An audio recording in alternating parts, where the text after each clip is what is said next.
get them to invite us to go into schools with an imam, a priest, or minister, and me, to talk to either small ones, if we go into the primary schools, usually a sixth, or if we go into the second schools, into the sixth.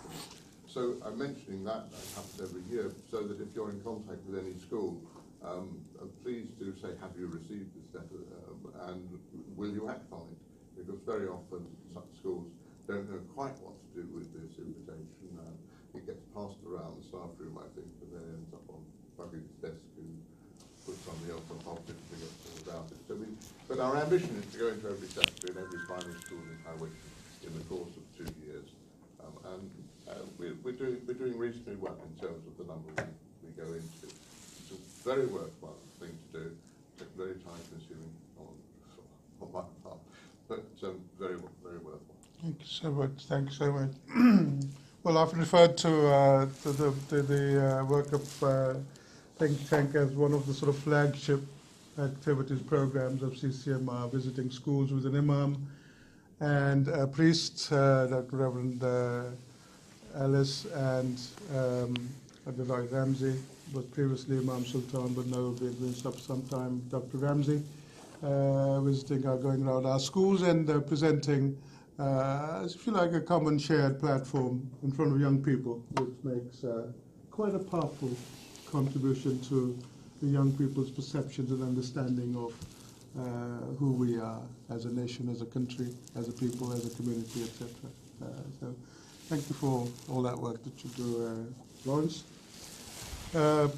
Moving on to the main business of today with our guest speaker, Dr. Khalid Zaheer, of course, who we call as a visiting speaker, but he is really an in-house speaker for us. It's the fourth time. And it's always a pleasure. It's always a pleasure to have him with us. And today's topic in particular, we spent a bit of time trying to sort of formulate it, and it comes from really this little booklets, Playing God, Misreading a Divine Practice. Now, you remember, I think it was probably in this room, actually, we met at the last CCMR, when we had Dr. Shahzad Salim, who was the Vice President of Al-Mawrid Institute, who was visiting the UK at the time, and came to us for the first time, introduced himself, some of you might remember. And this book was highlighted at that time. And he promised to send me a copy, which he did, and I've browsed through it, which has given us some ideas for today's topic. And the subtitle that goes with it, How and Why Has a Moderate and Peaceful Religion of Islam Come to be Associated with Extremism and Violence? Now, I think in so many ways this goes to the very heart, I think, of the challenge that we face as a Muslim community in presenting ourselves, as it were, if you like, presenting ourselves to the outside world, who sees now Islam and the Muslim community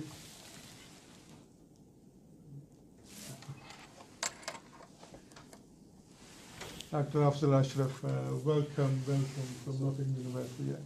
Well, we have this very strange situation where I was going to say that the perception of the outside world has come to sort of rest on the assumption that Islam is a violent religion. There are lots of groups, fringe organizations, etc., who make it their business to try and promote that kind of message about Islam, which gets through the tabloid press particularly, but sometimes social media and other communication sort of mediums. And allied with the occasional incidents of terrorism, it becomes a very attractive sort of proposition for ordinary people, Joe Blogg, if you like, in the street, to say to them, yeah, probably it is, isn't it, etc. So the whole, as if the whole Muslim community and every Muslim and the entire religion is like that. Now juxtapose that with the mantra, the chorus. Every time something like this happens, there's a reason to sort of try and sort of give an explanation of what has happened, for Muslim spokespeople to put up their hands in horror at such an accusation, at just such a style of characterization of Islam and our religion and our theology, and say, no, it's so wrong. For God's sake, Islam is a very peaceful religion. It promotes community cohesion, good relations, tranquility, and everything else that we can, mutual respect and tolerance. So that is the sort of voice that gets sort of, if you like, drowned out by sometimes the other side. This occasion, I think, there's an element of introspection in it. I have no idea what Dr. Saab is going to say, but I sort of let me, as an introduction, possibly say, and as you know, those of you who know me well enough know that I acknowledge that there are issues within our own community as well in terms of self-presentation, the way we go about our business. So there's an introspective aspect to it, but there's definitely an external aspect to it as well, I think, for all kinds of maybe jaundiced and tendentious reasons. Actually, we are mischaracterized deliberately for reasons that suit other people or enemies, if you like, of our religion or our communities, etc. But no, we're not going to let any of those people create tensions or divisions with us. We remain united always and move forward. And with the help of Dr. Khalid Zaheer, I can't think of anybody who is better qualified. And if I can say this, I probably wouldn't have given this title to many people, actually, I have to say, because it's a very challenging topic. Somebody has to be very specially qualified to be able to do justice to something like this. And it's my pleasure to introduce to you once again Dr. Khalid Zaheer from Lahore to give us his insights and thoughts on this one. For about half an hour, because I want to make sure that we get maximum opportunity for interaction and discussion and debate. So half an hour's talk from him, followed by about an hour's discussion and debate. And after which I think we will deserve to have some refreshments, and I will take to that as well. Over to you, sir. Thank you very much indeed. Yeah.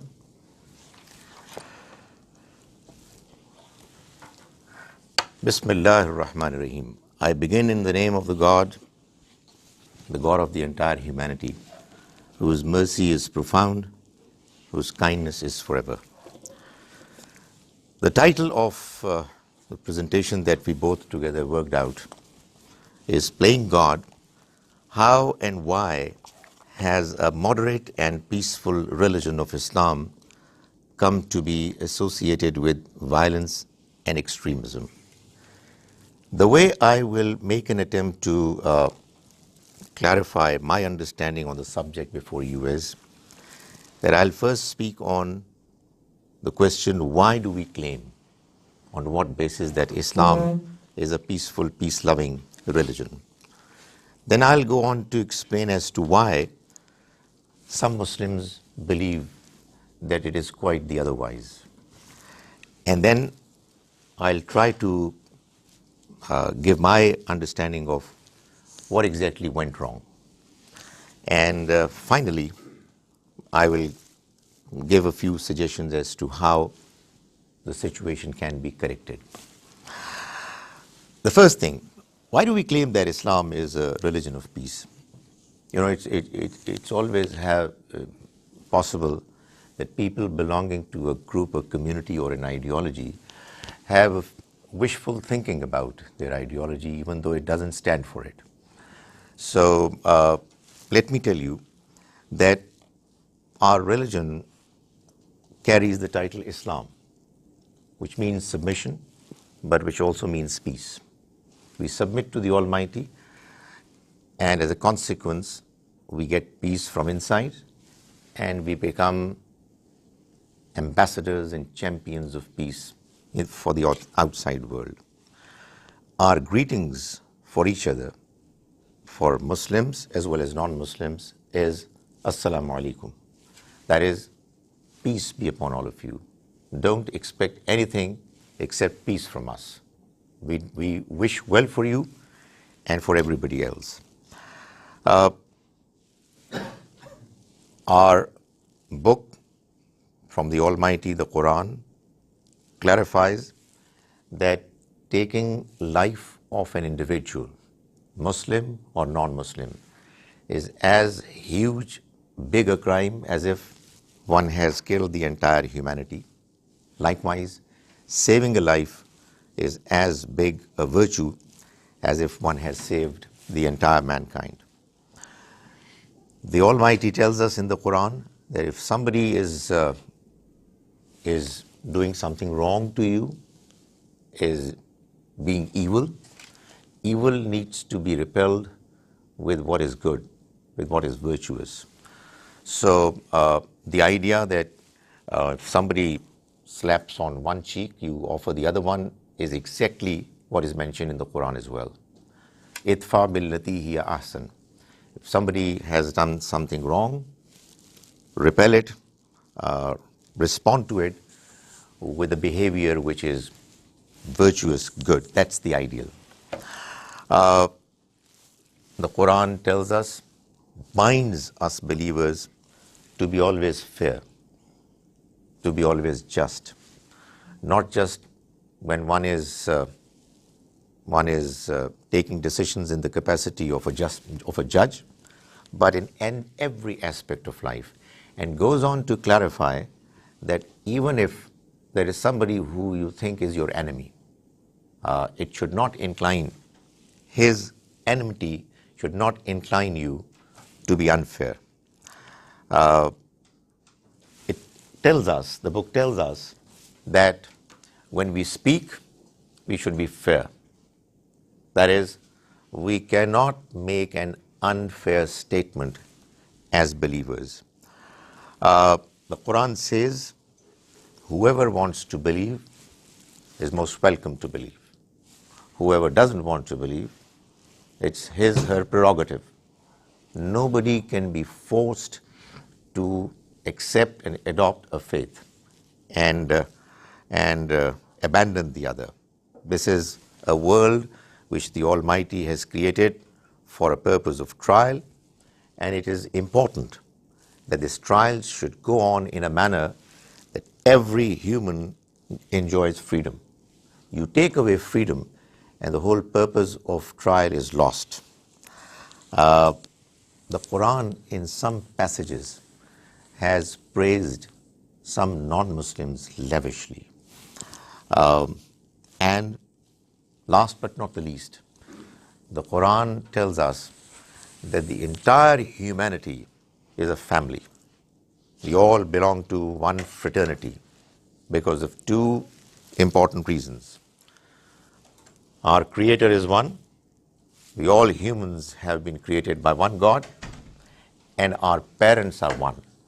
We all have proceeded from Adam and Eve, and therefore human beings are brothers and sisters of each other, and they should live as a family. All that I've mentioned is mentioned in the Quran, which gives many of us Muslims a very strong reason to believe and to say and to let others know that the religion that we belong to is a peaceful religion, peace-loving religion, which promotes tolerance, cohesion, coexistence with mutual respect. However, and this is a very big however, there are some Muslims who think that that's not the case. It's not true. And there, in their opinion, is a constant, ongoing, perennial enmity, animosity with the others, with non-Muslims. They very strongly believe that we should live in this world in a manner that we Muslims are together as brothers and sisters, and the rest of the world is our enemy. Now, why do they believe that way? Honestly, one of the problems that proper communication doesn't take place is that we don't talk to each other. And the reason why we don't talk to each other properly is that we do not want to face certain realities. Unless you frankly and honestly put on the table everything that is there on the subject, you will not be able to do justice with it. The first part of my presentation that I've presented, some people would say it's a grossly one-sided understanding. And you have missed out on certain very important points which, if they were presented honestly, then your presentation would have appeared dishonest, not properly doing justice with the message of Islam. So, Muslims who think that the reality is otherwise, they come up with their own understanding on the basis of certain principles and statements that again are found in the Quran. One understanding or one basis of understanding of this behavior attitude that Muslims must not live peacefully with non-Muslims is that they believe that the Quran tells them that Islam, the message of God, the final word that was revealed on Prophet Muhammad, God's mercy be on him, has come to dominate over the entire globe. Every inch of the globe, not just intellectually, but politically, militarily.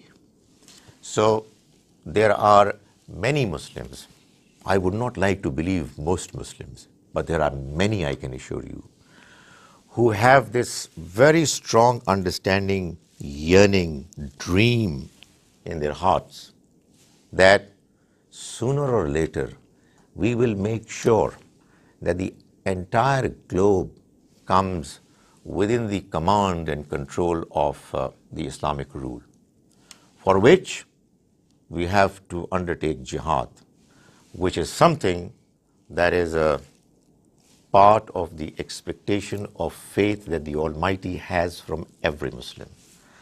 And for that purpose, they present certain verses.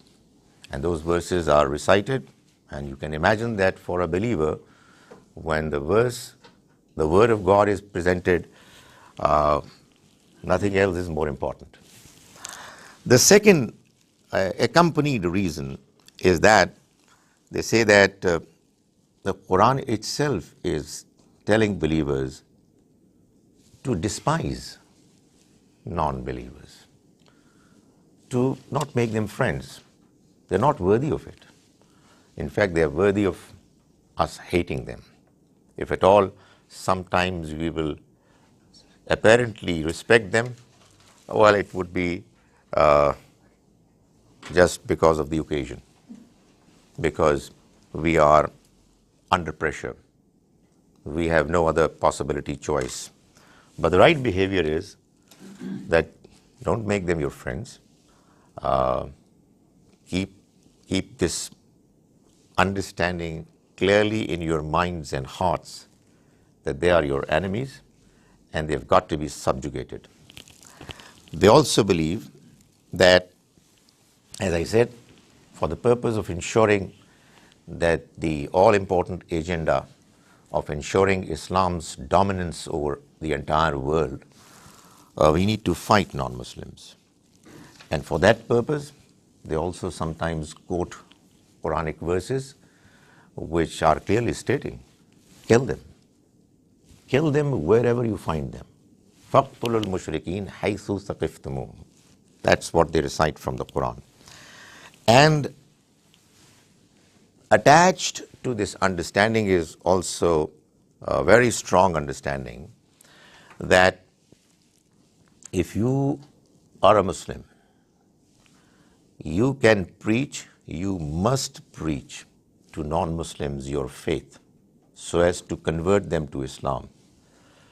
But don't ever allow them to preach to you, lest you should become a non-Muslim, and if that happens, then the only fate that is going to await you is your death.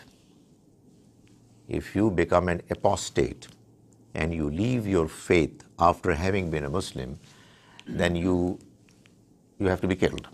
As simple as that.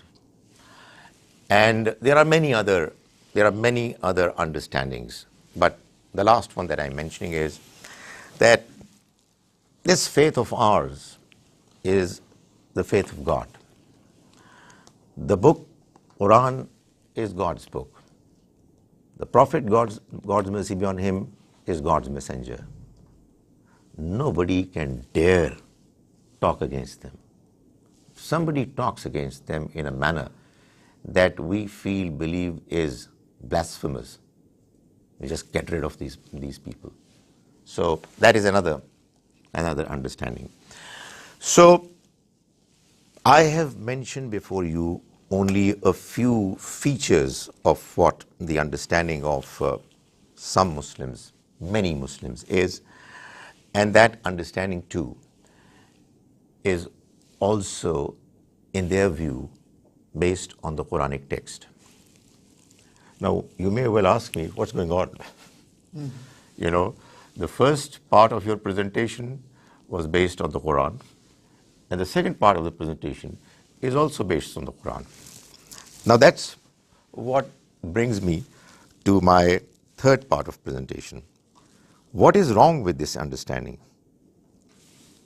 Where has it gone wrong? Am I allowed to just finish my presentation here and go?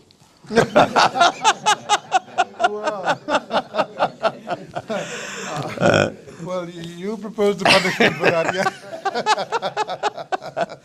Right. So you see, it's really a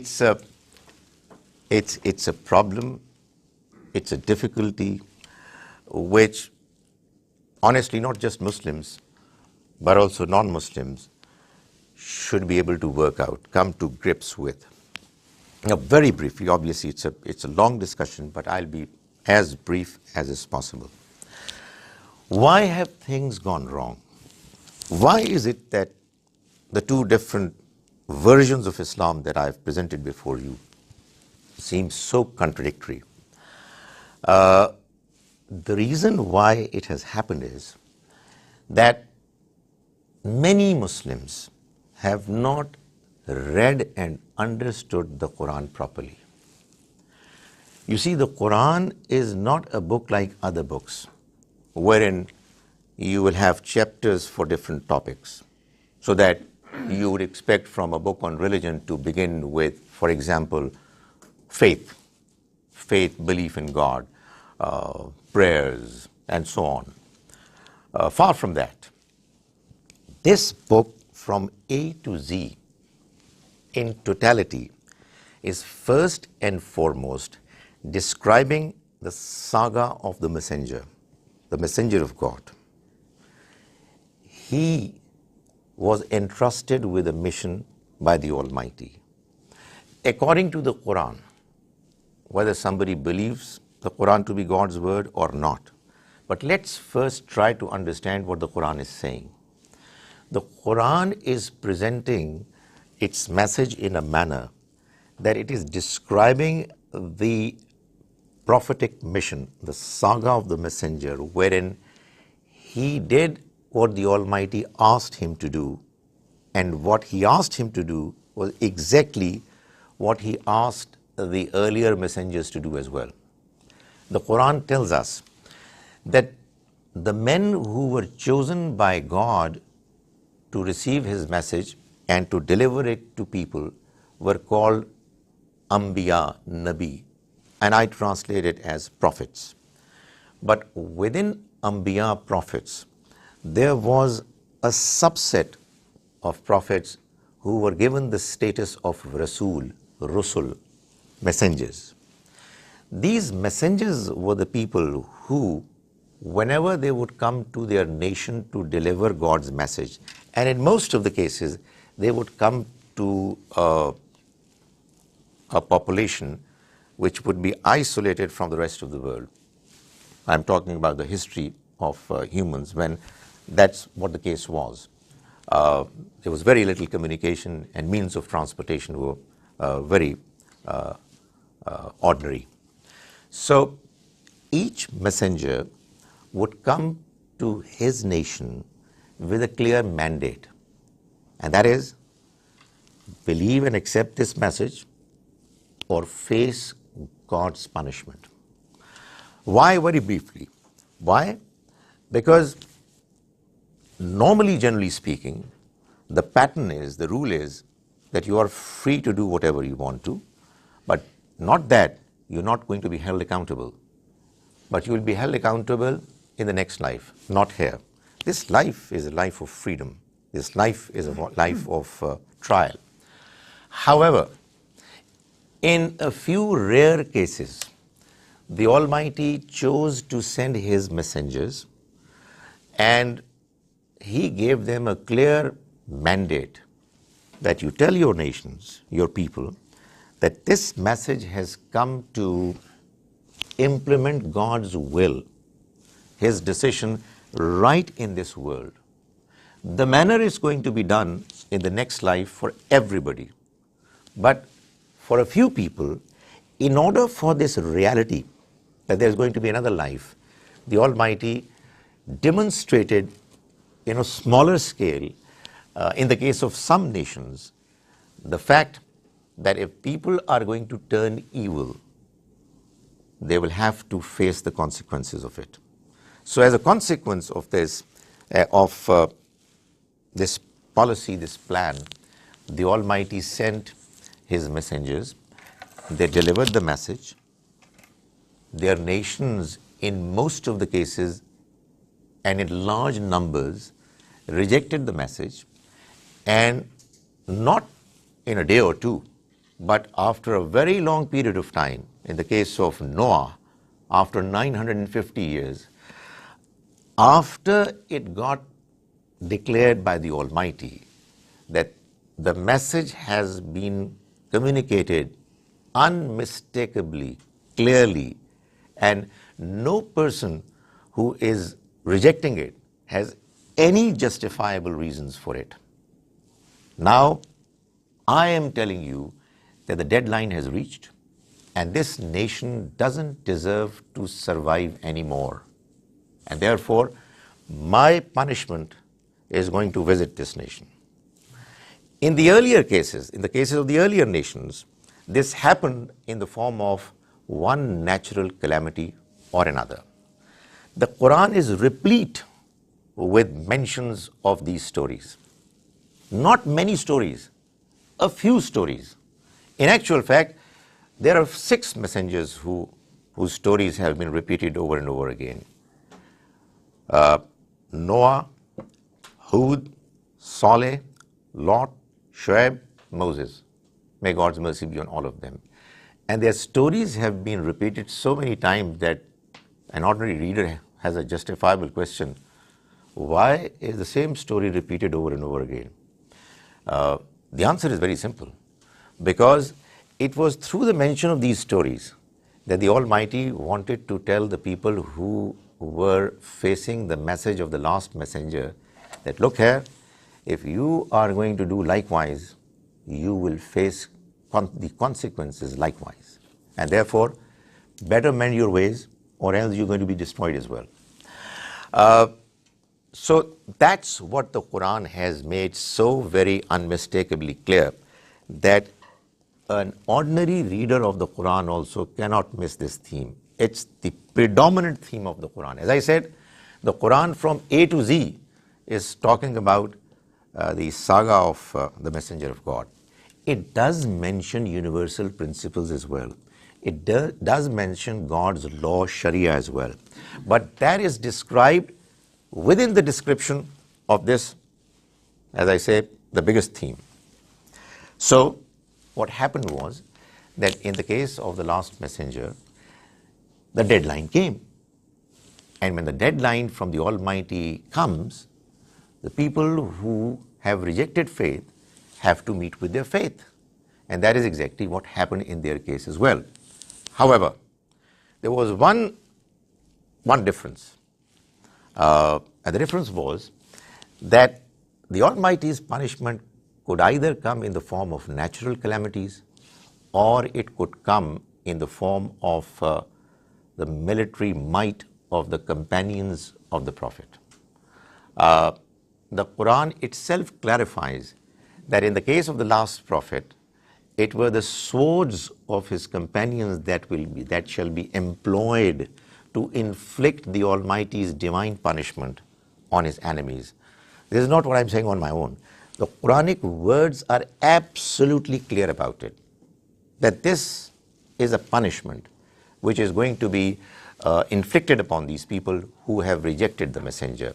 So, for example, the Quran mentions in one particular passage when it's describing a famous battle, the Battle of Badr, which was the first installment of the Almighty's punishment that visited those who rejected the last messenger. The Quran says, "Falam taqtuluhum." Be clear, you didn't kill them. You didn't kill them. "Walakinna Allaha qatalahum." Instead, it was God who killed them. This statement to me actually has another dimension. The Almighty is actually asking, you didn't kill them. How can you kill them? You are not allowed to kill. Nobody is allowed to kill. You were used by the Almighty as a tool for His punishment to be inflicted. In another passage, the Quran says, "Yu'azzibhumullahu bi'aydikum." God is going to punish them through your hands. So, what happened, unfortunately, was that what was meant to be an era-specific message, meant to be applicable to a particular nation that received the Almighty's message through His messenger unmistakably, clearly and directly, for which reason they became eligible to be killed through divine punishment.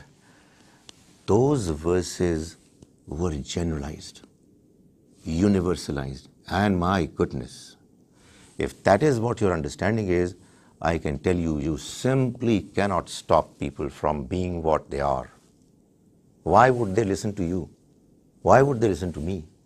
When their God is telling them that these people are worthy of our hatred, they need to be destroyed. Well, there were people who rejected God's message. And when that stage happened, arrived, they were actually worthy of the Almighty's damnation. And all those verses are relevant to that particular scenario. But you generalize it and you had it. You simply cannot stop it.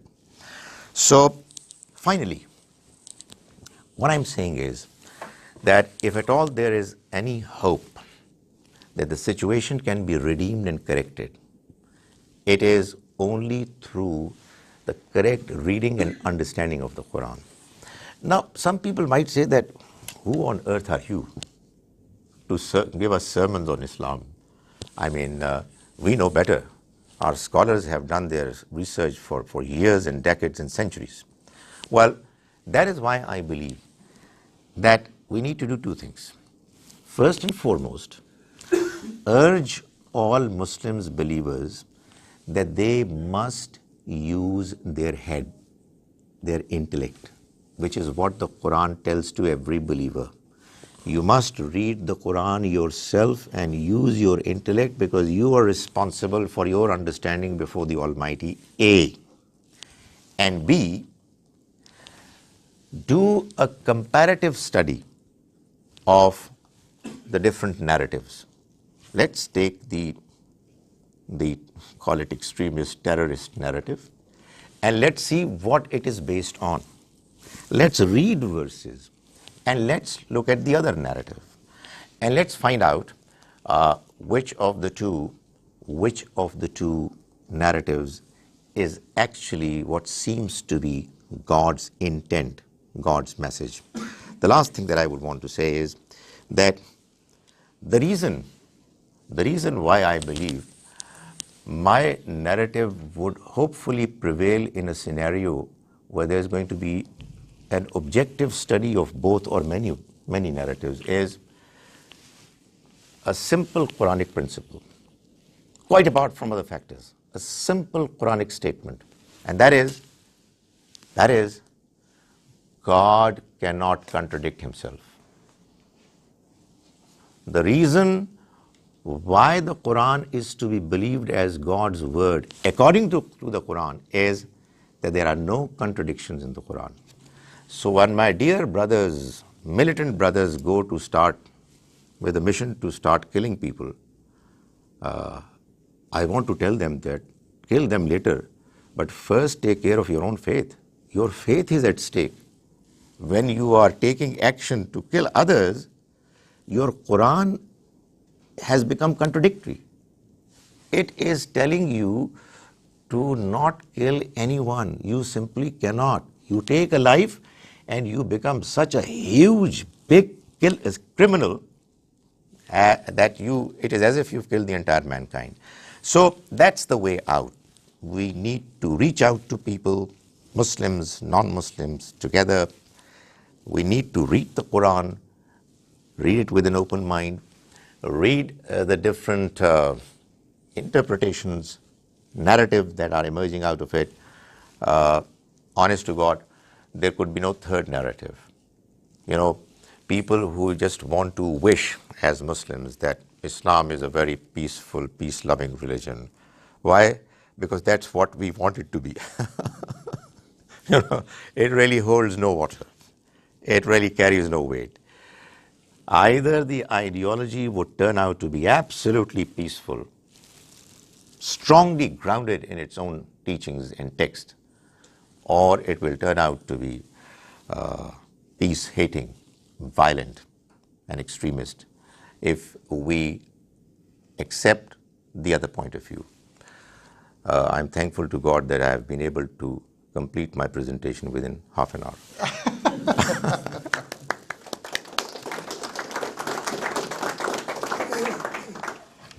Yeah, well, indeed, you have actually precisely half an hour allocated time you've used up, and thank you so much for that, which means that we will have plenty of time for discussion and debate. I'm sure a lot of people want to contribute to that. Well, thank you very much indeed, Dr. I mean, it's a very difficult, very challenging topic, of course, as I said at the beginning. And what's particularly encouraging for me as an initial comment on this is that we have you have taken an approach which I certainly approve of, which is personally as a motto, that the charity begins at home. We look at ourselves, our own situation first, our own issues, acknowledge that there are tensions, there are problems, there are reasons inherent within our own sort of way of looking at our religion and how we look at it or interpret or understand it,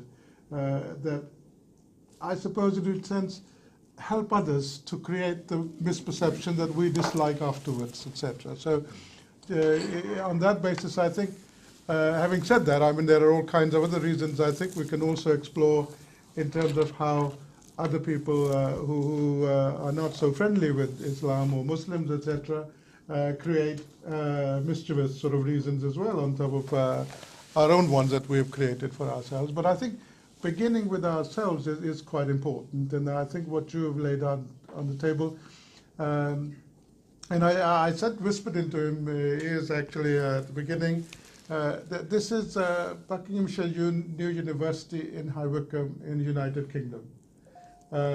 So please feel free to express your thoughts and reflections as openly, as frankly as you possibly can. And I took your whisper very seriously. And in the way that you might not wish to do in Pakistan. But here, I will be disappointed that if you used any sort of restraint in expressing what you really want to say. Because this is a safe space for us. This is the whole essence of CCMR. So over to you for discussion and purpose. And I know that Brother Hugh's got to go, so you hand up. You want to say your... Yes, forgive me for having to yeah, of course, dash, yeah. but just a very brief comment. It becomes poignantly evident to me as a Christian that Christianity has had the same sort of struggle within Christendom. It managed, if you like, to forget its law of love, that everything, all of Jesus' teaching is about love God and your neighbour, and took up arms for the same sort of reasons, quoting the same sort of texts. And that... Yes. Shall I bring them on later on? Yeah. And that the choice seems to be the same sort of thing. And my own perception is about examining my own heart and recognise that within my own heart there are these tensions, the temptation towards dysfunctional behaviour and demonising others, and the consequence, the horrendous consequence of that, and the call to love that which is different and which I don't understand, to love all people. So I suppose that was just my comment, that this is something that Christianity's been through, continues in some places to struggle with, and that I believe this is a problem in the human heart, every human heart, and that where the choice is towards dysfunctional behaviour, religion is used to interpret its own scriptures in a perverse way. Right. And so I would just leave that, this is our choice. Which side are we going to be on? I know, as for me, in my house, we choose peace. So bless you and thank you. Thank you very much. Thank you very much indeed. And so thankfully, a large number, huge percentage of people choose to be on the right side of that Yes, interpretation. There's always a small number who create problems and challenges, but they're more than enough for us to worry about. No, thank you so much. Thank you very much. Thank you. Yeah. We're at the same meeting. Yes. Are you at the same meeting? Yeah, sure. Thank you very much. Yeah. Well, one person left earlier because there's been a death actually had a message that somebody's died, and the person who left at the time was vice chairman of the mosque committee, who have to then do the necessary Right. in these Right. circumstances. Yeah. Okay. Right. Imam Sultan. Imam Sultan, Thank you, something. Chairman. I'd like to thank Dr. Khalid again for coming for the second time and sharing his valuable thoughts in our CCMR. Thank you. I agree with many of the things which you said, although I joined a little late. As you just said, obviously the views, you said the majority of the Muslims and mostly of the Muslims, I really sort of do not agree with that, because I believe that here in the UK, it's not the mostly people, or it's a minor of sort of people which are in a minority. There are very few people who have the heritages of views, whether in all faiths, who have the extreme views and think that that's the only way forward is to dominate in this whole thing. It's very small people who are in there. And those small people, I think, they say evil doesn't prevail more with those evil people. It prevails because of other people staying silent, quiet. And obviously we are, CCMR is one of the platforms, we are trying to get together and meet together. And other, in mosques as well, we have these, interfaiths, we have dialogues and open days, we have these sort of things to work with these people. So, in here we don't say that most people, very minor people are sort of working towards this, and we are trying to, work, so we tend to try to, challenge we're facing at the moment. Right. And secondly, you mentioned that in the Quran, it's only 6 prophets you mentioned in the Quran stories. There are many of the prophets like Abraham, who was the father of the 3 Abrahamic faiths. His stories mentioned very widely. Many of the various in the Quran. Joseph, for instance, God calls it the Asal Qasas, the best of the stories. Many of the stories that the Quran has mentioned, and not only 6, I believe that many of the ways Quran has mentioned. Right. Thank you. Can I Yeah, respond? sure, of course, yes. Please. If I said most, I take my word back. Sometimes in your exuberance you mention words which probably you shouldn't, but I did want to say many. I don't want to create an impression that it's a tiny minority. You know what? The extremists who turn terrorists and militants, I see them divided into 2 parts. One group is ideologically extremist and potentially militant. Obviously, perception can always be different, and I'm talking from my understanding of what's happening in my society. Many what you call practicing Muslims have that ideology, which is what alarms me. There are organizations which are seemingly very peaceful, peace-loving. They are a part of the mainstream society of Pakistan. They've turned into political parties as well. But if you read their literature, it's written there that it is a part of my mission that I make sure that this ideology dominates. And mind you, again, I'm saying not intellectually. I'm sure everybody has a right to have a dream that your ideology dominates. Why not? But one way of doing it is through exchange of views, through putting across your understanding and letting others say what their understanding is. But here the understanding is through use of their military might. Why we are not doing it according to their understanding? Because right now we are not equipped. And some of them, when they get this perception that we are now equipped, they turn terrorists. So that's one thing that I want to say. If you are telling me that in the British society most Muslims are not like that, and it's a tiny minority, I'm delighted. It's a good news.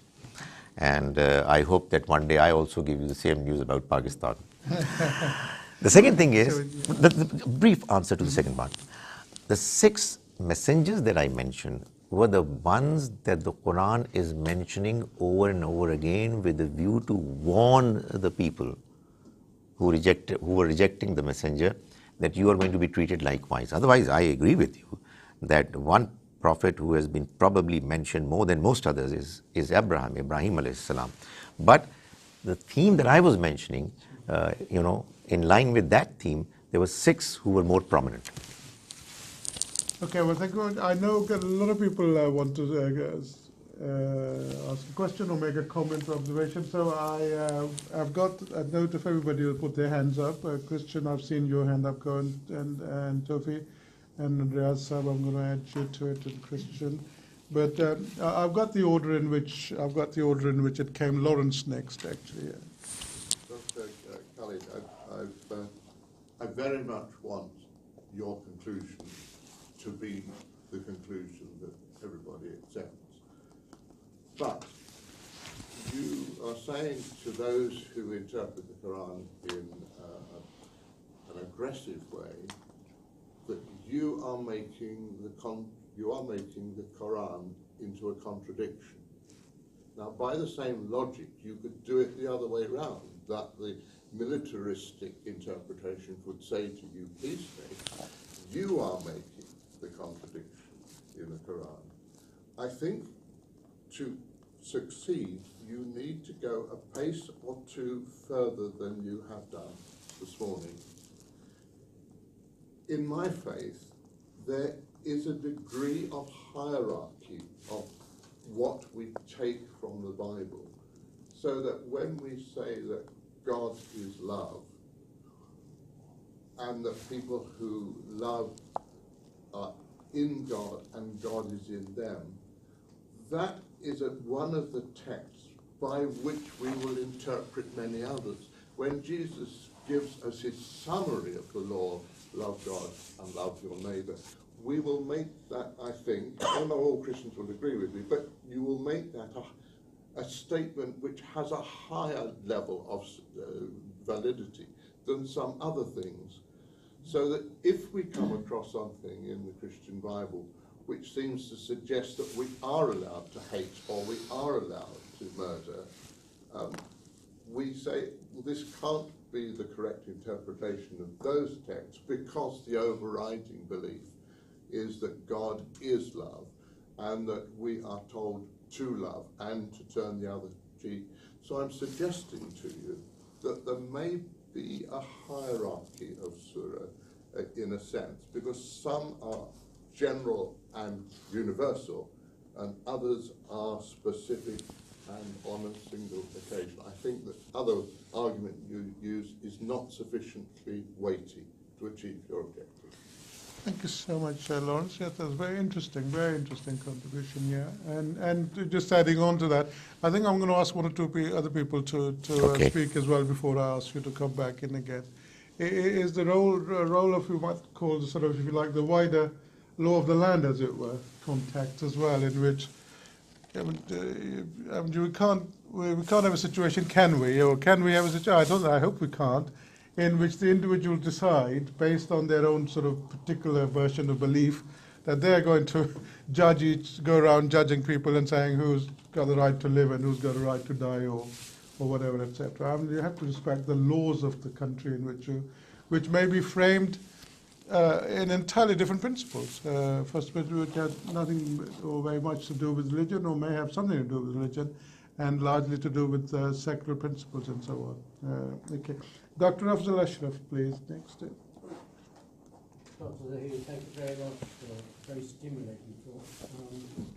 I think I come from a slightly similar position to Lawrence, in that I think I'd like to, if I may, challenge one of your central assumptions about what the truth of Islam. You said that that the conflicts, the violence that the Holy Prophet ﷺ was involved in along with his companions was primarily to inflict punishment, divine retribution.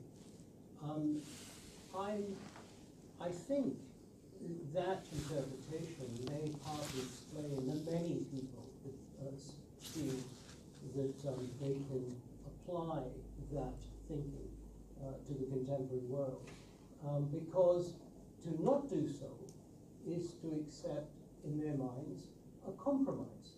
And you can't accept a compromise in your faith because it's weakness of faith. And that's the arguments that they put forward. I've read their arguments fairly extensively, that people like you say, well, it was in a different context. You will be familiar, much more familiar than I am, with Al-Mawrid, who famously wrote in his book that when all peaceful means of persuasion failed, the Prophet took the sword. And that is the argument that they present. My argument is that all these conflicts were always defensive in the context of freedom of faith, and I can quote the relevant surah if you wish, and that if it had been, as you suggest, some form of divine retribution, then at the point at which the Prophet was at his political peak, when he had power, when he returned to Mecca, he would not have walked into Mecca with his head, or ridden into Mecca with his head bowed, and forgave everybody, because it was divine retribution, it wasn't his authority to forgive, and that you wouldn't have had generations of Muslims embrace and live with non-Muslims. We would have had the same situation in the Middle East and Muslim lands that we have in Western Europe, where there is virtually no single community that has had an uninterrupted existence since before Christianity, whereas in Syria, even in Pakistan, there is some huge problems with bigotry. There are pagan faiths, there are Christians and others. So the point I make is this, is that the interpretation that you put on it is potentially, I think, well, certainly doesn't agree with my study of Islam, and potentially prone to misinterpretation by militants. And it's the totalitarian aspect you talk about are very interesting. The British philosopher John Gray, writes in his book Al-Qaeda and What It Means to Be Modern, deals with this totalitarianism, the desire for political power and supremacy in the context of modernity. You don't see this anywhere else. We could have and I hope we will one day have a much more in-depth discussion, but I just wanted to challenge you on that if I may. Thank you so much indeed. Well, I'm so proud of the level of this debate. The caliber and erudition is really just remarkable, isn't it, in there? So would you like, I think at this point, now I've got you in my list now, Khalid, please, yeah. I'm going to ask you to just respond to that. We've got plenty of time. We've got 45 minutes still to go. One or two things that I would want to mention are that, you know, the difficulty that I will have in understanding my text or any other by applying the strategy of hierarchy is that, and obviously I can be wrong, that I will tacitly accept that there are contradictions after all, but the manner we are going to resolve these contradictions is that we will decide that there are some principles which are more important than others. So forget about contradictions, give the higher level of principles more importance, and then knock off the lesser ones because they are smaller, junior. When we read the Quran, I'm sure that it's the same way when you read the Bible. What do we want to get out of it? What motivates me? Why am I interested? I think the answer is that I would want to get this satisfaction, contentment that I am following the truth. And the moment I realize that it's not making sense, probably I'll start playing cricket more and doing other things, I would say that I'm not interested. Because if a text is contradicting itself, honest to God, I'll not be interested. I would say that there's so many other things in life to do than to just waste your time on a text which really is claiming to be from God, and what it's actually doing is that it's contradicting itself. So I would try to, I'm sure that people would disagree with me, take each and every verse of the Quran and tell people that, look here, there are no contradictions. My arguments may not be convincing many people, but I'm saying it because the Quran is claiming that it's a book unzilat ayatuhu uhkimat ayatuhu summa fussilat min ladun hakimin alim. It's a book which was revealed first in a concise manner, and then it was expanded, given in detail from the one who is all-knowing, all-wise. And it is claiming that whether the seed or the tree and the branches and the fruits emerging from that seed, they are all consistent. So instead of the understanding of hierarchy, I would look for the understanding of complete consistency, and if I'll fail to find it out there, even in a very small area, well, we do obviously keep telling ourselves that this is a question I've not as yet been comfortable with. This question needs to be answered. But as and when I'll be convinced that there is a serious glaring contradiction, probably I'll lose my interest, if not faith. Coming to you, sir, the same answer.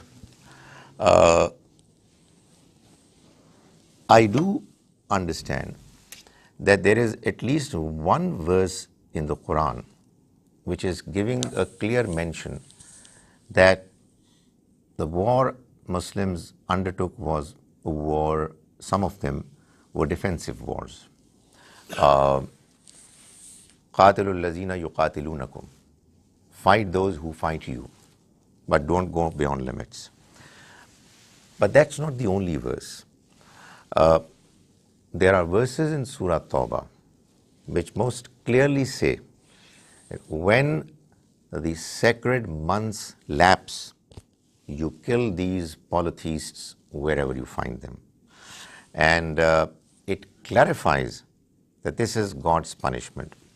Honest to God, had there been no mention of punishment in the Quran of those who rejected the messenger, then it would have turned out to be a very glaring, prominent contradiction.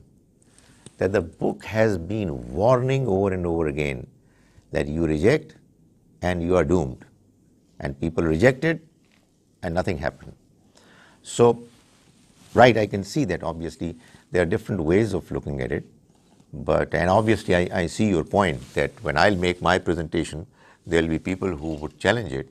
But what I'm saying is that let this process of discussion, debate begin. I may not be able to convince people, but one thing I hope is going to happen, which is people of the other point of view will start having some doubts about their understanding. A person turns an extremist and then a terrorist only because he's 100% certain that what he is doing is absolutely right and what others stand for is absolutely wrong. As soon as you come on the table and start discussing and comparing, well, you will at least become, you'll start questioning your own understanding, which I think is a good enough achievement in its own right for you to at least stop this curse of militancy and terrorism. Well, yeah, it's music to my ears, as you'd expect to say, after this level of discussion and debate is a vital part of, I think, making progress towards hopefully improving our understanding, even if not resolving all of the misunderstandings, etc., but it's making some progress towards it. Because I remember reading a book, a sort of philosophical type of book, etc., about religion, philosophy of religion, and this was years ago in my undergraduate days, which was a long time ago. But a phrase which is stuck in my head ever since is really quite instructive, and that is that an unexamined faith is not worth having. And by unexamined, I think I mean it to take, that unfortunately on subcontinent, particularly in Orthodox, traditionalist Islamic societies, debate and discussion is often very limited. You're not allowed to, permitted to engage in free-ranging discussion and debate and so on. So if there are any intellectually or emotionally, psychologically, etc., they remain tangled up in your thoughts and feelings, but you're not able to bring them out. But here, of course, we're able to do just that and hopefully make some progress in terms of understanding. But these are challenging, difficult issues, and I was thinking, well, what's the role of common sense in this, and ethical principles in all of this? It's not a question at this moment. I'm just sort of rhetorically saying. You are a very good moderator. Yeah, thank you. So I throw that into the ring as a sort of a background, bit of information about further sort of discussion and debate. And Tofi, you're next, and depending on what you have to say, I might bring in Amjad after that, and Rajas can decide, so 2-3 people together. Well, thank you for coming. Thank you. Very nice. Just one thing I noticed, I've been living in this country for 50 years, and I noticed lately after the 9/11 and Osama bin Laden and all these guys, that the media in the international arena, they interpreted the word jihad wrongly. And the jihad to everybody in the streets of England thinks it's a killing, it's torture, whatever. Can you please kindly explain to these people what is the exact meaning of jihad in Islam?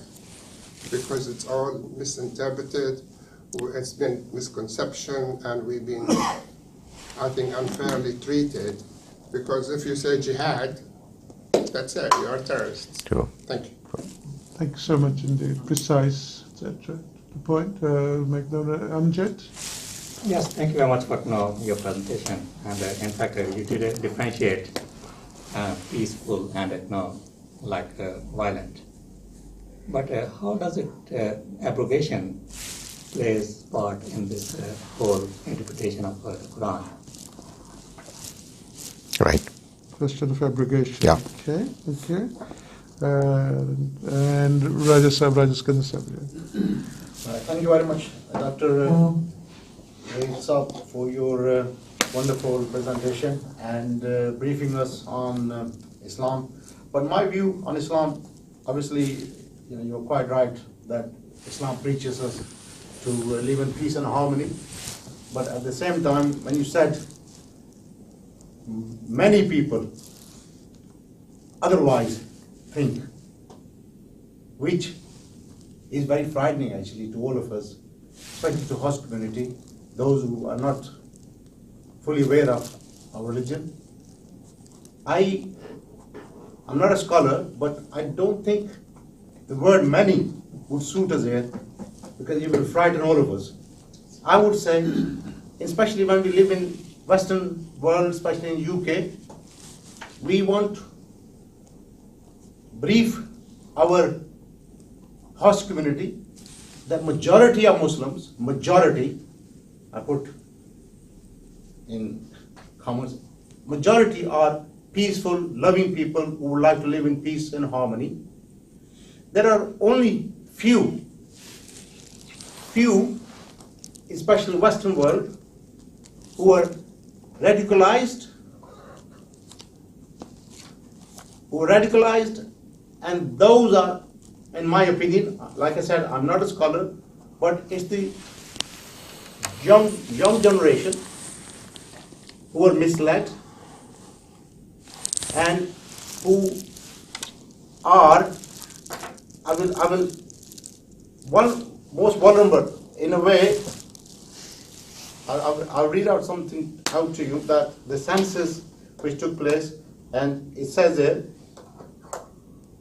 what we know of now is that the main risk factor identified victims is vulnerable. Those who are most vulnerable are, but not limited to, younger people from age 13 upwards, those experiencing an identity or personal crisis, individuals with feelings of unmet aspirations or sense of injustice, people with a need for adventure or excitement, pre-existing conviction that their religion or culture is under threat, individuals who feel socially isolated and possibly suffering from depression, those who have a history of criminal behavior. Thank you, Raj. So, what you're pointing out is, of course, absolutely fair and valid. Usually there's a complex etiology of reasons why people engage or choose to get drawn into radicalization and then antisocial behavior and the extreme forms of it, etc. So, yeah, that's quite right. But, of course, clearly our focus today is on the religious part of that bit, etc., where people can use inspiration from their religious or their perceived belief in religion as they see it, as a basis for what they choose to do antisocially, etc. But you have drawn our attention, I think, very importantly to the wide range of reasons that lie behind that kind of context. And there is a context to it as well. And the context, secondly, also, I think, drawing our attention, quite rightly, we put out the message as robustly as possible that whenever things and are done in the name of Islam by some individual here and there, they are really isolated individuals, a tiny minority, whom the vast majority, you said the majority, I would say the vast majority of Muslims would condemn in the same way as anybody else would. So that's an important message for us to actually work on too, etc. Yeah. The tiny minority people, those. Yeah, sure. And I'm sure Dr. Khalid Zaheer would agree with that. But let's take the question of jihad from Tofi, that the meaning of jihad, what its true meaning, and maybe the way it's sometimes misapplied by people and therefore misunderstood. Right. I quite agree with you that no sooner does this word jihad emerge, and there are all sorts of negative interpretations and versions of its understanding that they come up. The word jihad means to struggle, and it has been used in the Quran to mean the struggle that is undertaken by an individual to please God, and in the process to overcome the challenges and difficulties that stop the individual from going through the process. That's what jihad is. So the Quran, for example, mentions the fact, asks the Prophet, may God's mercy be on him, وَجَاهِدْهُمْ بِهِ جِهَادًا كَبِيرًا. You do jihad with them along with this book, the big jihad. That is, preach to them, tell them clearly, and face the difficulties with patience and with fortitude. That's what jihad is. The struggle that is undertaken by an individual to please God and as a consequence to face difficulties. However, within the broad understanding of jihad, there is one jihad which is qital. Qital, fighting in the way of God. So it is wrong to say that jihad is all about war. However, it would be also wrong to say that jihad has nothing to do with war. The holy war that is to be undertaken is also within the scope of jihad. Now the question is, what do you mean by holy war? Well, the answer is that there are two categories of it. One that was era specific, according to my understanding that I presented, which was needed to be undertaken in order for the companions of the Prophet to become tools of the Almighty's decision to implement his punishment on those enemies who had rejected the messenger despite knowing most clearly that the message was from God and they opposed him. That jihad is over. Somebody asked me, and I would want to mention that because it was something that was needed as a consequence of the prophetic mission coming to its conclusion, when that mission was over and there was no further possibility of the message getting across to people unmistakably clearly. Why? Because there are no prophets coming anymore. Therefore, that jihad cannot be undertaken anymore. No Muslim can fight a non-Muslim simply because the non-Muslim is not believing. That is very clear. So that's one part of it. The other jihad that is still valid for all times to come is the jihad that can only be undertaken by a Muslim ruler, and that too against mischief on earth. More particularly, when people are being allowed to have their own faith of their own choice, and to practice it. So this religious persecution is to be snubbed, it's to be discouraged, is to be fought against by Muslims if they are strong enough and the Muslim ruler. But it cannot be used to expand the frontiers of your country or whatever. So that jihad is there, but most certainly you're right that most usages of the expression jihad are meant for an individual or group of people who are trying to please God, and as a consequence they are facing difficulties. The other question was from the brother who said that abrogation. Can abrogation not be a way of explaining the apparent contradictions? You see, contradiction is one thing, and the principle or phenomenon of abrogation in the Quran is quite another. Abrogation of certain verses was necessitated, if that's the right word, abrogation, nasakh, mansukh, because God Almighty wanted His message in certain cases to be implemented gradually. You know, it's human nature, human weakness, that you do not accept restrictions without problems, without internal, resistance. So, for instance, the Almighty prohibited alcohol, but not overnight. He first made statements that it's not desirable. Then He asked believers not to come close to saying their prayers when they are intoxicated, and then later said that it's not allowed. Likewise, there are other cases. Slavery is a case in point. The Almighty did not outlaw. Is there no no school of thoughts, just taking up on this point, is there no school of thought, or is there not a school of thought which takes the view or can be inclined towards believing that over the 23-year period when Prophet Muhammad, peace be upon him, started his prophethood career, prophecy from the age of 40 to the age of his death to 63, it's a 23-year period in which the early periods were exceptionally difficult and challenging. Obviously the Muslims followers were tiny in number, and you had to go through this period of spreading the message of God, in which some people would oppose and therefore take up arms against you, and you had to fight and take the message forward and go on and go on. And reach a point, don't we, later on, towards the end of that 23-year period, when the Islamic message has got to a stage of being in control of events, being in a position of making laws and rulings and running the affairs of nation states and so on, and peoples, etc.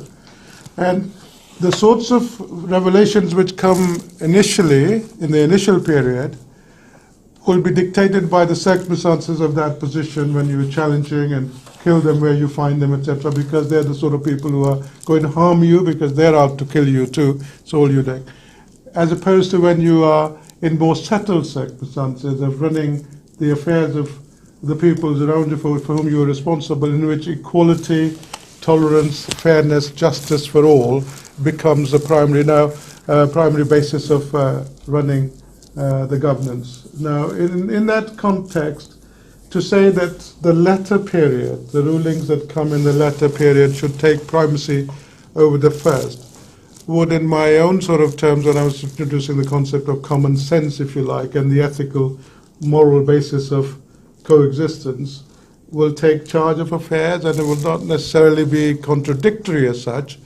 But if you accept that chronological sort of history has some relevance to it, and it makes life easier in making sense of things in a more sensible, intelligent basis. Right, I quite agree with you that, the Madinan period was different from the Meccan period. In Medina, the last 10 years of the life of the Prophet, he was literally at the helm of the affairs. So he had the privilege of enabling God's laws, some of the rules, to get implemented in the community, which was not the case when he was preaching the message in Mecca, where obviously he was only one member of the society, which was run by the Quraysh, the leaders who didn't accept him as God's messenger.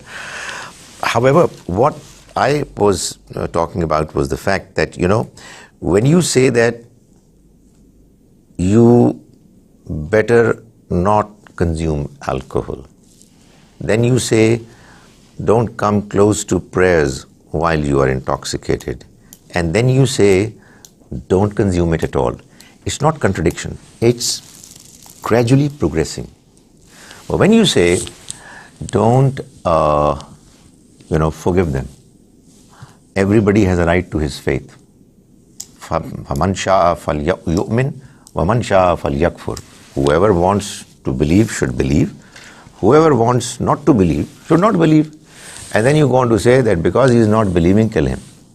This is contradiction. This is not abrogation. So you see, when you say abrogation, you are talking about a gradual progress. You are moving from one station position to another, which is showing a consistent path. Can I go to the third?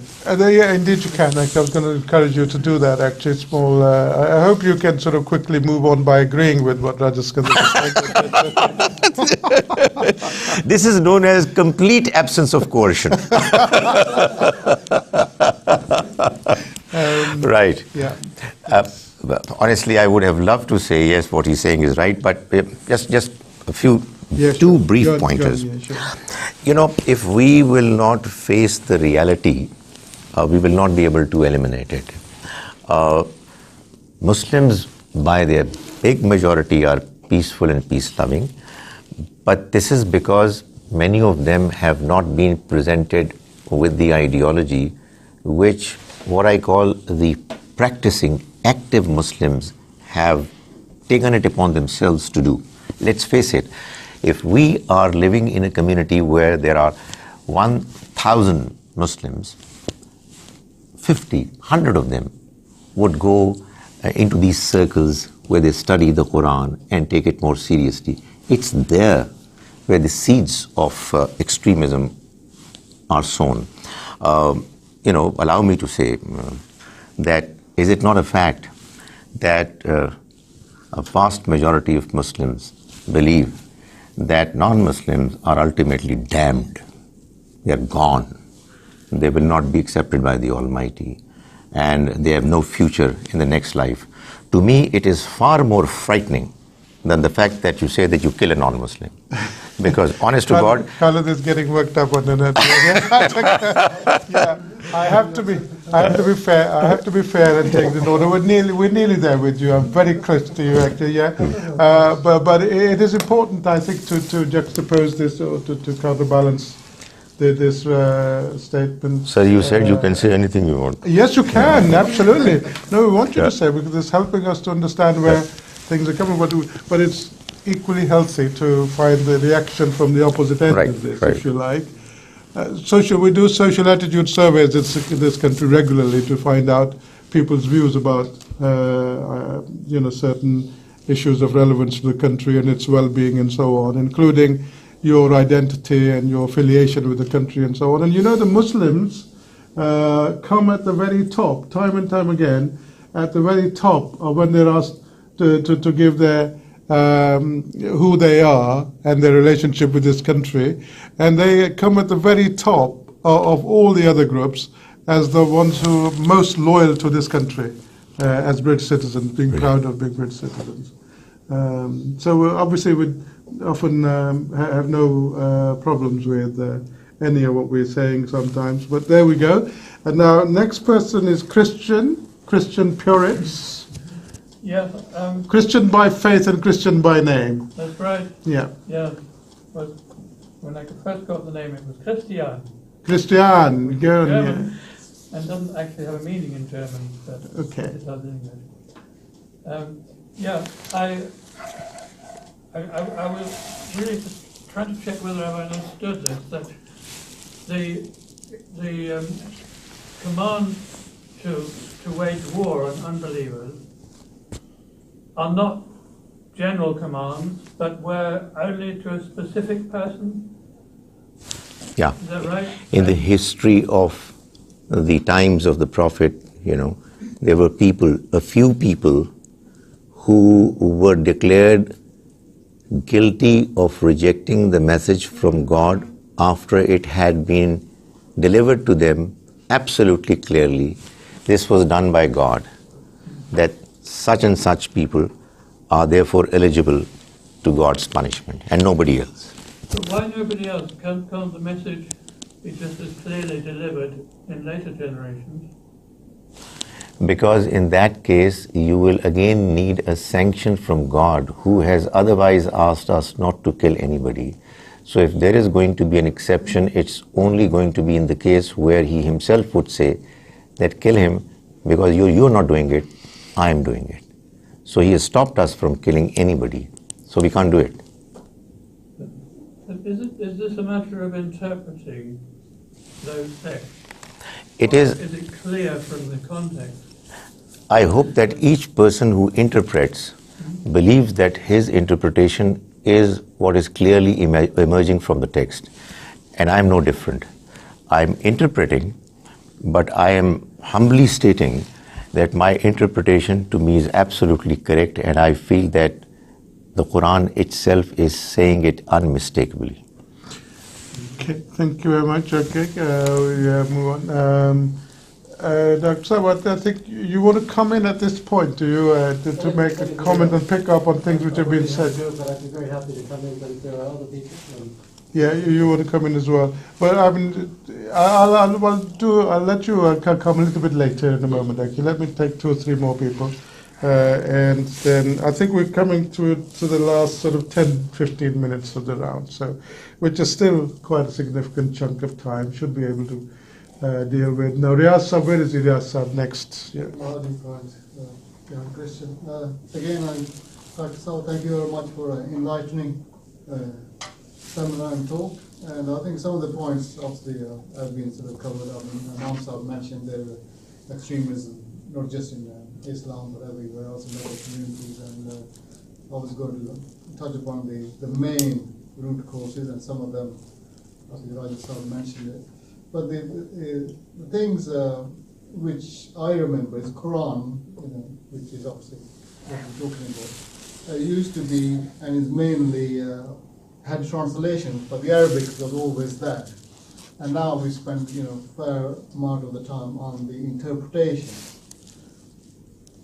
which is the key here. So if I'm saying is the main cause, and I'm sure there's a long list, but which will consider the main cause of this extremism and radicalization, is that the interpretation, is that where it's gone wrong because of the translation and therefore misinterpretation?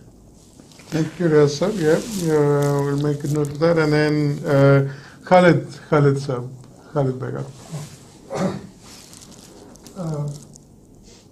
First, I must agree with the gentleman, brother who just mentioned earlier, that the word many is scary for everybody and is not accurate also. We are 1.6 billion Muslims. Many of us would be a lot of terrorists, if there are any. Germany in 1945 was 32 million. They started the World War. So imagine many of a Muslim will become scary, and that is not true. But the issue here is the question is how religion become associated with violence. Let's look a little bit at history. In the last 11th century, non-Muslim country invaded another Muslim or non-Muslim country in the name of religion. So we haven't done that. The Islam spread from Arabia all the way to Spain in the Middle Ages without any war. North Africa, all of it, all the way to Spain. And the Jewish historians tell you it was the renaissance of the Jewish nation when they lived with the Muslims. In other words, they were free to practice their religion, their art, their literature, and their science and all of that. That is evidence of the cohabitation between Muslim and non-Muslim without any issues until the Inquisition started. Where did they run? Did they run to Northern Europe? No, they ran to Africa, which was Muslim. North Africa is full of Jews today because they found peace with it. That is evidence of the peaceful message the Prophet brought. Now, if we talk about how it became associated with violence, let's start.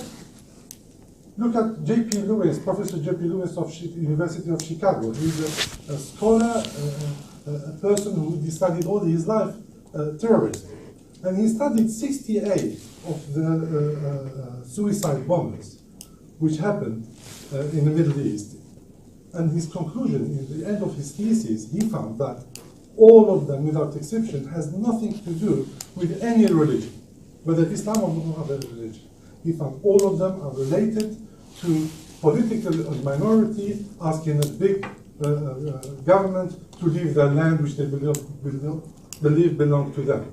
So that also, people now today relate that to Muslim or Islam terrorism. The other issue, the biggest event which happened in the 11th of September, it was a survey done in 32 Muslim countries, and they found that 93% of the people they asked were against what happened then. And out of the 7%, when they went deeper, they found there were 4 because of political reasons, not religious reasons. So these issues of Islamic terrorism is also fueled by Zionist press. I'll give you just a small example, 2 cases which are identical. One person go hire a van, go to Westminster, get on a curb and kill Christians. That's Islamic terrorism. Person come from Devon, hire a van and go to Finsbury Park, kill the Muslim, that is a criminal. That's not religious terrorism. So there is also a double standard in labeling Muslims as violent or terrorists against other issues as well. We don't control everything. I am not denying that there are a very small minority. And this small minority comes from a religious belief, which is the the Salafi Wahhabism of Saudi Arabia. It came 600 years ago. This is a militant Islam. These people want to kill a non-Muslim. But guess what? If you read what the literature, which I read it, is not a non-Muslim Christian or Jew. In the last 600 years, they never declared war to any non-Muslim countries. Look at ISIS as the example. They fought all around the Middle East. They get to the borders with Israel. They turn and come back. They don't fight the non-Muslim. This is the belief, a small minority of Muslims which are militant, violent. Thank you for that, Khalid. Does that me or the brother here or the brother there? Thank you so much, Khalid. That's really, really helpful. That's really helpful, valuable contribution. And I mean, you hit the nail on the head in terms of one or two things which really I find extremely irksome and unhelpful from, if you like, who do I put in the dock here? The society at large, the media, commentariat, you know, policymakers, thinkers, politicians, civil leaders, etc., who, you know, so often you will be able to recall, like I do, when there is incident, terrible incident somewhere, and the police are not yet clear as to who's done and what has actually happened. And the way the news is reported initially is saying, well, there's been an incident, but we are not yet able to say whether it's terrorism or not. And it's exactly what you're saying, and what happens, and well, what are they waiting for to decide whether it's terrorism or not? If it happens to be a Muslim, it will be terrorism. If it is somebody else, then it's a criminal act, and it's an individual. Now, how far we as people, as followers of a particular faith, are responsible for having allowed this situation to come this far in this way, that's a question we're debating in a sense. But I mean, it is a most unfortunate place to be in, and it's really, really unfair, because the vast majority of Muslims, we say, are peaceful, of course, and even those people who actually do some acts of terrorism, like the Michael Adbalajos of this world, or many others who are people who were not born as Muslims, they were actually born something else. They become Muslims and converted, and then 6 months later they've done some act of terrorism, etc. But who picks up the blame? It's people like you and I, who are born mainstream Muslims, etc., who would have nothing to do with such behavior. So it is quite a complicated situation. There is a world out there which we also have to look to, and you're quite right to point that out. But I'm going to ask Jabin also to come in at this point and make her point. But the other point was Renaissance I want to pick up as well, and the experience of Jews, of course, in the Spanish period, etc. It's a wonderful example there to bear in mind as well. Jabin, please. Yeah. You mentioned in your talk about God punishing a people through acts of nature. And this has always confused me, because I always thought that God doesn't interfere with nature. It also puts the fear of death into people, whereas death is actually a natural. We're all going to go there anyway. So when you interpret death as punishment, then you've got other people saying, well, they're being punished because they died. There's also, man-made natural disasters like droughts and floods. Look what's happening to the world today, the weather's changing, and whatever the consequences of that is, I would take as man-made. I would not say that because a certain people are being punished, because certain disasters taking place, that this is punishment because they didn't believe, or they didn't believe in our faith, because that will also be misinterpreted by others. And when there is a certain natural disaster, say like a tsunami, it's the poor who suffer because they have to live in not such well-constructed houses. The rich are not going to be affected. Same as the earthquakes. Can you sort of elaborate on that? Because it's quite confusing, and what is going to happen today? We've given stories about the past, but it's confusing for us today. Okay, thank you. And finally, Reza, I know you've got to go. Thank you so much indeed. We will pick up your point, actually. I think your absence as well. Thank you so much. Yeah. He's got to get backward. And I'm going to ask Subhash Sir to also make your contribution as well, please. Yeah, thank you. I have one question and I have a contribution to make. Yeah, okay. I'll start off with a contribution and I'll do the question afterwards. Yep. And I think we heard the words many, most, Yeah. few, and a tiny minority. But I think in terms of, and you spoke very clearly, you talked about Islam being peace and mission, and you also talked about others who believe in a very different way in terms of separation of human society. And I speak not as an expert, this is my first session in a debate on Islam. I haven't studied it, perhaps other people have. I've been in a different universe in terms of what I've been doing over the last few decades.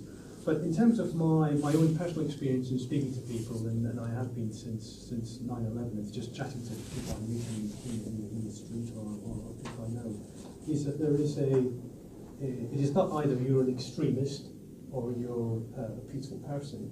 There is a huge variation between I'm a very peaceful person at one end and I'm an extremist and I'm going to kill all those who don't think the same way I do.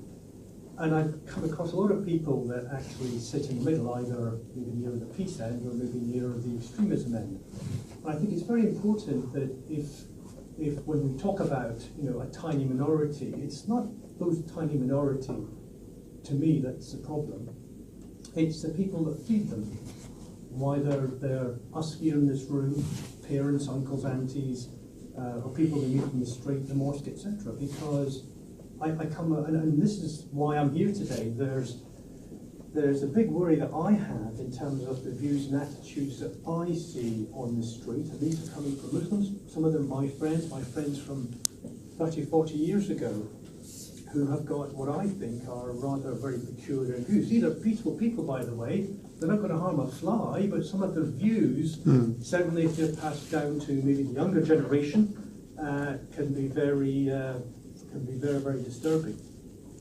And I think it's pretty important to really understand, and I think in my experience is that I use the word most. I'm not at the peaceful end, and they are somewhere between. Well, I don't know any extremist, I have to say, but they're in that bit in the middle, which I think needs correcting, and we all owe it to ourselves and our religion to ensure that people are at the peace end and not somewhere in the middle, because people will go along that journey and progression will take them to a point that somebody will do something really bad. I think that's what we've seen happen. So that was my kind of that's your contribution. A lot of debate there, that's your contribution. Yeah, very helpful indeed, very valuable. Yes. Yeah. But it's and your question? Attitudes. My question was this, and thank you for a very clear presentation. I understood everything you said. But the bit that came into my mind, and you talked about God inflicting punishment by using companions.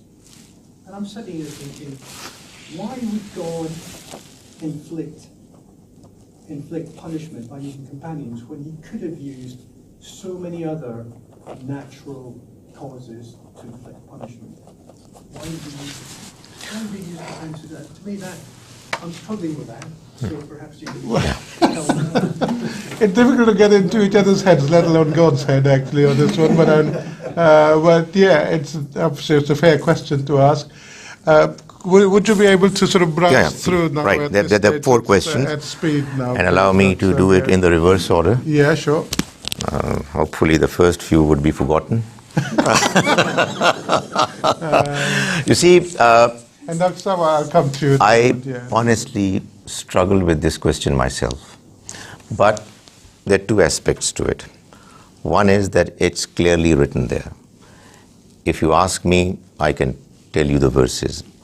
One of the reasons the Almighty mentions is that, and it mentions it answers your question clearly from the side of God. Had it been God's will, he would have done it himself. وَلَكِنْ لِيَبْلُوَ بَعْضُكُمْ بَعْضًا. But he wanted to test some through others. So he put them through this test.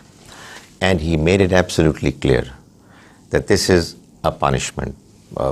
Probably we cannot imagine ourselves in the shoes of those who were going through the trial, who were with the Prophet, Messenger. And it was a pretty difficult thing for them to do, to actually go ahead and get rid of their own very relatives who were on the other side of the divide and had committed this huge crime of rejecting the truth despite knowing it clearly. You see, it is very different from any of the situations and scenarios that we know of today. No rejecter of religion today can be declared guilty of the same level of crime, because he certainly has many reasons to doubt, many reasons to question, many reasons to reject. So that's what the Almighty has done. And what I can tell you is that he has clearly mentioned it. What I do while reading the Quran and interpreting it is that I don't allow my choices, my likes, to influence my understanding of the text. The text is saying something clearly, which is what God is saying. I'm understanding it, and I'm also struggling to be comfortable with it. So, if you like, this is one aspect which, if I get the opportunity to ask the Almighty on the Day of Judgment, I very humbly ask, Yeah. But coming to your That's question, fair enough, yeah. you see, that is precisely what I'm trying to clarify, that no death, no natural calamity, other than the ones that happened at the time of the messengers, are punishments. Tsunami, earthquakes, floods, they are all the consequence of whatever arrangements we humans make vis-a-vis each other. There are some people who are poor, unprotected. There are others who are far better protected from natural calamities. And there is no question of punishment. These are all trials. These are all tests. And obviously, you rightly said that, a person who dies, obviously it's not a punishment. It's the end of his innings. He or she has to go. So death to be a punishment has to be declared as a punishment. And in the case of those people who were given death sentence, or shall I say punishment through different forms of death, it was also declared that they are being eliminated because of their wrongdoing. So it's very different from the normal course of life, where we live, we die, and there are natural calamities which cause people to die. We cannot blame those who die. There's nothing wrong with what has happened to them, except for the fact that obviously it really has been unfortunate disaster which humans could have worked better to prevent, at least to protect them. So there's no question of anybody being blamed for anything other than what was declared as punishment. Very briefly to the other questions, you see, I'm not saying that Muslims have not behaved well all throughout their existence in the last 1400 years. They have behaved brilliantly well in some parts of their history. Let's not forget that the first 1,000 years of the history of Muslims was a history of dominance. They dominated, and therefore there was no need for them to fight against anybody. They were the ones who were rulers. The others were those who were subjugated. When the time came when the colonial masters invaded their lands, then there was a reaction. And, I would appreciate, you look at the literature, look at the people who came up as the prominent leaders, Maududi in Pakistan, Hassan al-Banna, Sayyid Qutb in Egypt, who had a very large following. They are still very popular. And they do promote very clearly, strongly, and shall I say convincingly, from their point of view, that this is what the ideology and narrative is. Now, most people don't buy it. I thank you very much for making my point clearer. Maybe I was crude in my presentation, but most certainly, sometimes in order to put across your point, you probably go a little further than what is truth. But I agree with you that, there are many people who are not very peaceful, at least in their approach. I'll just give you one example. Sorry. You can stop me, sir. Yeah, please. I think if you could at this point, I would appreciate. I think we just got just one or two tiny bits of information. A vote of thanks for you from Lawrence in a moment. I'm going to ask Dr. Khalid Afsan Ashraf to say a few congratulatory words in a moment as well. One or two procedural things. The date of the next CCMR is 25th of October, Thursday, the 25th of October. In your diaries, please. The emails will come round, obviously, but if you can put them. And the topic on that occasion will be the growth of Islamophobia in the UK, growth of Islamophobia and its implications for community cohesion. And the guest speaker on that occasion will be Iman Attar, who is the director of Tel Mama, a national organization tied up with Faith Associates. So that should be an interesting occasion too. So 25th, Thursday 25th, that will be 10:30 for 11 o'clock start. And it will be, a venue will be notified to you in due course, but most probably in the university as usual. I'd just like to also ask, or highlight the fact that our colleague Shanti Wortman ran an exhibition, was it last week or week before last week, Shanti? Last week, commemorating the 100 years, is that centenary, of the women's right to vote, I think, wasn't it? Yeah. The voting right in the Voting UK. rights, yeah, in this country. 100 years. And yeah, thank you so much. And you organised a wonderful exhibition in the library, public library in Eden Centre, and quite a few of us went there and had a pleasurable experience of observing wonderful works of art that had been done to commemorate that. So thank you, well done, Shanti, for that. Now, before coming to the vote of thanks and then going off across the road to the church, it also is for our lunch and refreshments. Dr. Afzal Ashraf, yes, final few words for you for overall summing up. Can I just say, sorry, if we have the next meetings, can I don't get the gap? We're having after 4 weeks, is it? 5 weeks, the next meeting? Because we have to work with people here, take some time out. The date has been months of well, today is the 12th, and 25th will be 6 weeks away, it won't be a month away. I think we should do before quarterly meeting in a year. The sort of people I'm getting actually is, I can just say, if you have an experience of actually getting quality speakers, you will know how difficult it is to tie them down to their dates. They're very busy people in their diaries. So, and that date has been agreed with the speaker. Next, if you have after that. Yeah, after that we will. Yeah, sure. We tend to work to about 8 sittings a year, which works out about the right sort of number, I think. Dr. Afzal Ashraf, please. Dr. Khalid, thank you very much. If your intention was to stimulate debate, I think you succeeded phenomenally, and I think you've helped me, and I'm sure others understand this issue. I was fortunate enough in April with some professors from Nottingham University to visit Lumps in Lahore. It's an oasis of enlightenment. It's a wonderful place to be, and I can see that reflected in your excellent talk. I think a lot of people have talked about extremism being present in other religions. It's something I've studied. And one idea that I would share with you is that in my experience, in my understanding, extremism is like pimples on the body of the orthodoxy. And those things happen when there is what I call lack of theological hygiene amongst people like us who don't want to be extreme and condemn it.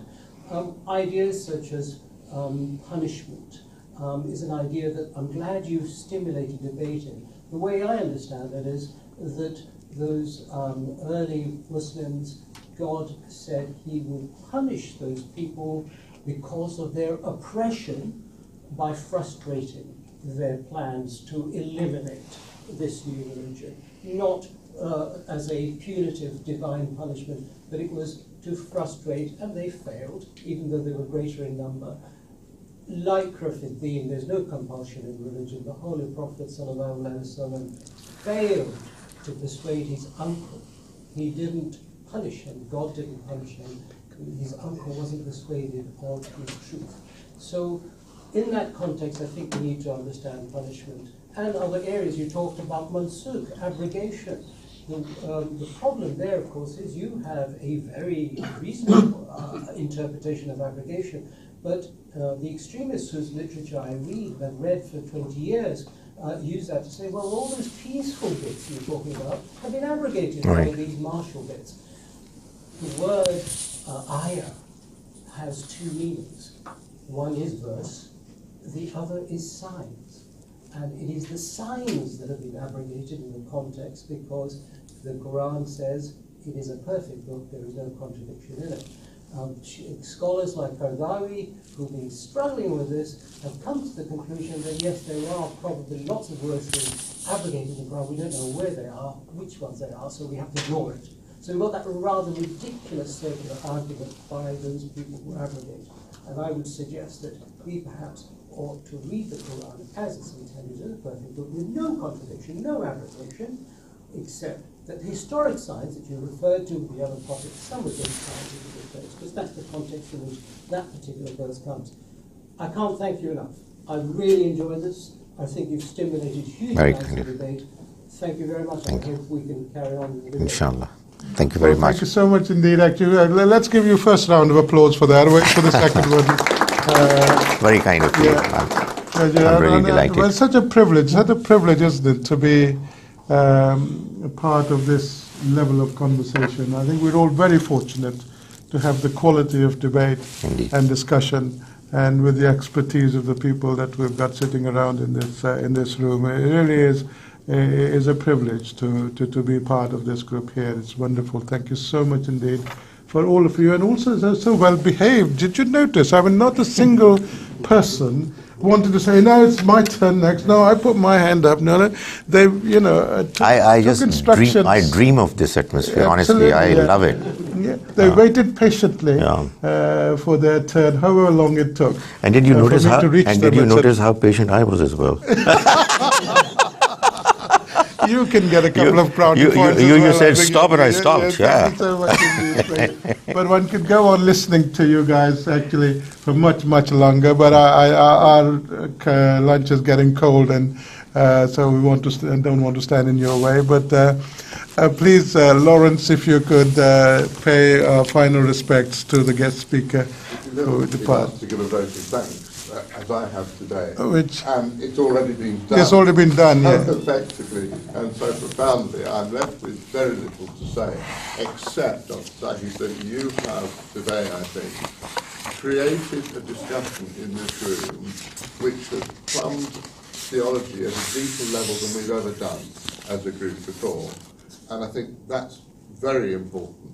You've also made it clear that this isn't an end point, this is a beginning point. In other words, we are to apply our intellect to our Holy Scriptures, and that's vitally important. And the third thing I think to say is that what we have done this morning ought to inform our actions and our thoughts and our discussions in the future, because we do have a problem of young people in High Wycombe and elsewhere being radicalised, and the radicalisation is based on surah from the Quran, misinterpreted, all the rest of it. And we need the intellectual equipment to be able to combat that, but also the other equipment, which is this need for conversation, because as you said, once the conversation starts with an extremist, if you can begin to help them converse with you, then they must also have a degree of self-doubt, which is the most important thing we could possibly do to somebody in the throes of radicalisation. A big thank you. Thank you very much. Thank you. Very kind of you. Thank you very much. Thank you.